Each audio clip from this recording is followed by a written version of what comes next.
Do you go by Patrick or P Flow on here, by the way? I go by Patrick on here. You go by Patrick. Yeah, something, you know, a little side gig.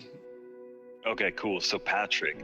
It's actually weird because I'm not used to referring to you as Patrick. But you do call me that when things get serious. When I'm like pissed. Yeah, you're like, yo, Patrick. Like Patrick. Yeah, you know, like, Fucking yo, love like, it. this is like, yo, like Patrick, like, you know, and I'm like, oh, fuck, you pulled the Patrick. That means that something's up, you know? When is the last time I called you Patrick? You had some serious shit to talk about. I did? And I take we're not going to do an obituary too, by the looks of things, eh? Obituary too? No, that was, I think it was really good. I liked it. I'm very happy with it. I think we fumbled somehow. Like it didn't break through at all.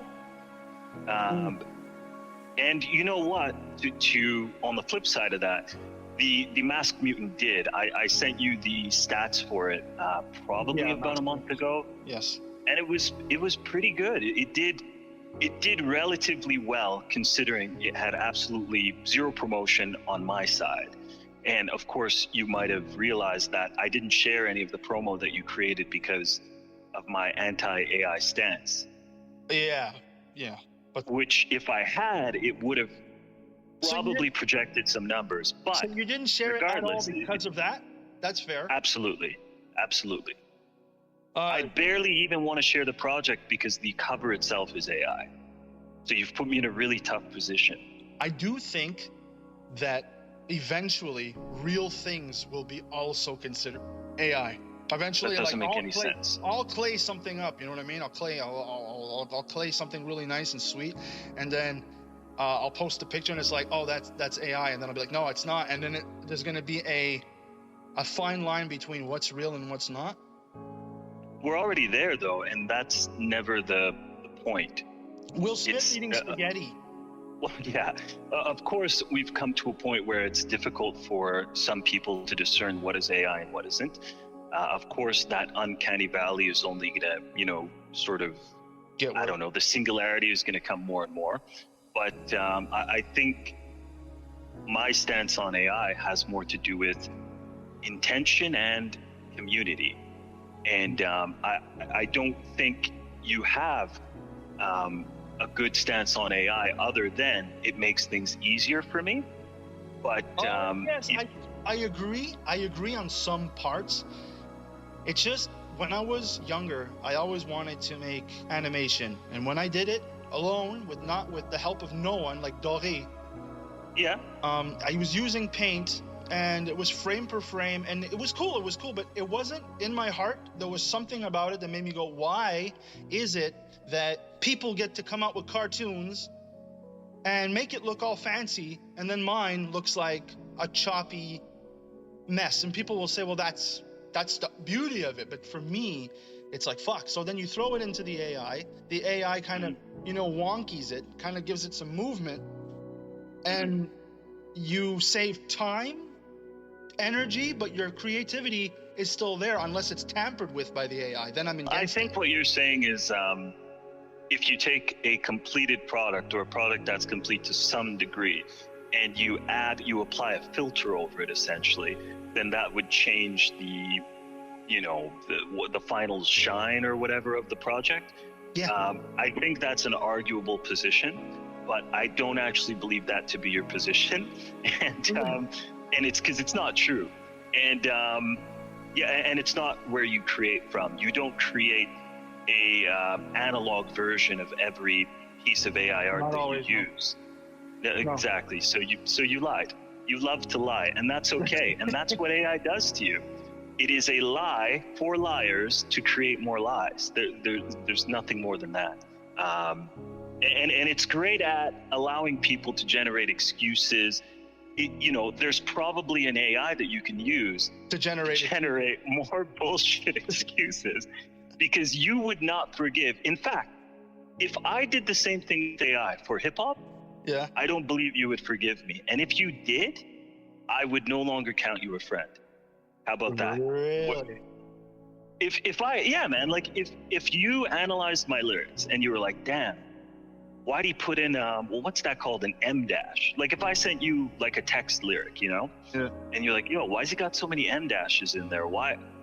Oh shoot, he forgot to remove the you know, like the bottom where the AI summarizes it. Like here are your 24 bars about being a cool guy who skis, right? Like I forgot to take that out. What would you do at that point? Like you'd still like be down? You'd still be like, yeah, man, we gotta get Boar on the next project. Like, would you? Okay. That right there. Let's say, like, I know what you mean, but what's an M dash? That's all I need to know. Oh, an M dash. So there are certain things you can look for in writing that they're dead giveaways for AI. An M dash kind of looks like a hyphen, or you know, like a normal dash. Yeah. Like that straight horizontal line, except it's a little bit longer. And for some reason, a lot of AI or large language models like to use M dashes. So if you ever receive a text or see a long text or a paragraph on Reddit or wherever, and it's got those, it's like dead giveaway. That's AI. So no human uses that. So what if you get rid of you have to get rid of the M dash? I'm not here to give you advice on how to better hide your AI work, but yeah, there's the M dashes. There's also triplets. Like I think AI likes to reiterate things to 3 times for some reason.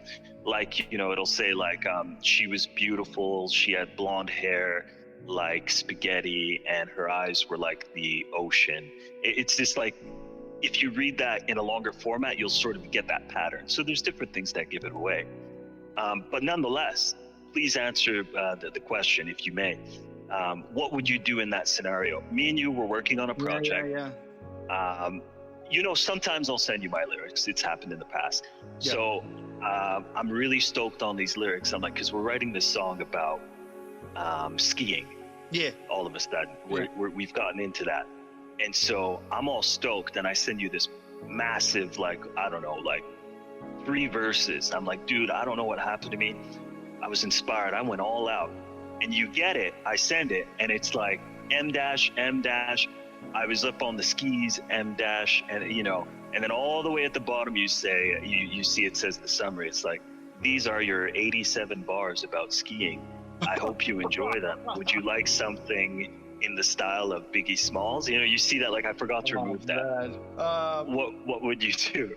After you telling me that it's actually something you've written. Yeah, well, of course. Yeah, because dude, under what circumstances in our relationship would I ever send you something without that being the implicit reality? Of course, obviously I wrote it. If you did that, yeah, I would want a 3-page letter written by you.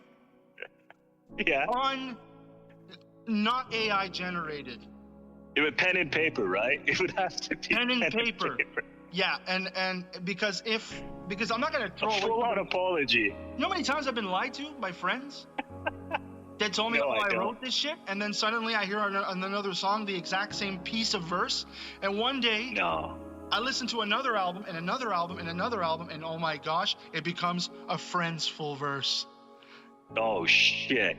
I often have that, like, a similar fear, because my pool of inspiration in the last like 5 years has shrunken significantly, especially compared to when we were young. When we were young, I got everything through osmosis, through you and others in the community who were into hip hop. Yeah. So I got a lot of Vinnie Paz, Ill Bill, Necro. I had all this music just like around me all the time, right? Yes. Whereas since I've been on my own, it's like pretty much just Aesop Rock and my friends. I do very religiously listen to my friends. I listen to you a lot. I listen anybody that I'm collaborating with, I make sure to listen to them. But once in a while, I'll pull out like a bar, not even like a bar, just like a line. And I'll always wonder, I'll be like, man, did Aesop Rock say that? And sometimes I'll have to check. Oh. Yeah. Yeah. Because you don't know, because like I know my vocabulary, and sometimes because I'm in deep think mode, I'll be like, did I really come up with that? And dude, you don't know. It's freaky, man. You gotta Google it, make sure. Yeah, and it happened to me actually 3 days ago. I was writing I was writing a verse for a project, and Yeah. I said liquefied slush, and it reminded me of something. I was like, why do I know Like that? liquefied sludge. Yes, and then it dawned on me. I was like, "Fuck, I'm recycling." So what I did was It was you. You stole your own lyrics. I stole my own verse. That's great. That's awesome. That I don't mind. I think that's really funny, actually. And it's happened to me too. Let's say you have a verse that has. You want to post it on a website that has lyrics like Rap Genius or something, Mm-hmm. and you want to make sure that your spelling is on point without having to. Because sometimes, have you ever proofread something 100 times and you're like, "Yep, we're good," and then you post it and you go, "No." Absolutely. Bro, I've recorded things that don't make any sense. Yeah, I said I've gone so far as like okay, I'll let you guys in on a big one because I don't think too many people are going to listen to this. No offense. So Don't cut that. Don't cut that. I know. But I'll drop a big reveal. On my last album, what was it called again? The one with It wasn't Boar's Banquet. Oh, it's called More. There we go. I have a song called Frog and the Snake. Okay. Okay? This is how like old man my brain is sometimes. Like, so I mixed up two different sayings where there's the scorpion and the scorpion and the frog. Oh, Do you know the scorpion and the frog? is it like a tail or something? Yeah, it's like a little tale. It's a little moral tale. Like there's a big flood coming, and there's a scorpion and a frog, and the scorpion goes, "Hey man, let me jump on your back, and you'll swim us to safety." And the frog goes, "No, dude, you can't come on my pause. You can't jump on my back because you're a scorpion. You'll sting me." And the scorpion's like, "Dude, if I sting you, we're both dead." So the frog's like, "Yeah, good point. Okay." So he lets the scorpion jump on his back. He starts swimming to safety. All of a sudden, the scorpion stings him. And the frog goes, "Why'd you do that?" And the scorpion goes, "I'm a scorpion." And then they both die. Oh, So there's some kind of moral in there. But I was thinking of that, right? yeah. But for some reason, I just called it the frog and the snake. It's got nothing to do with the snake.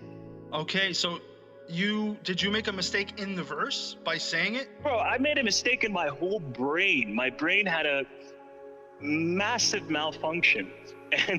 And the worst thing about it is that's one of the few songs that's actually featuring another artist.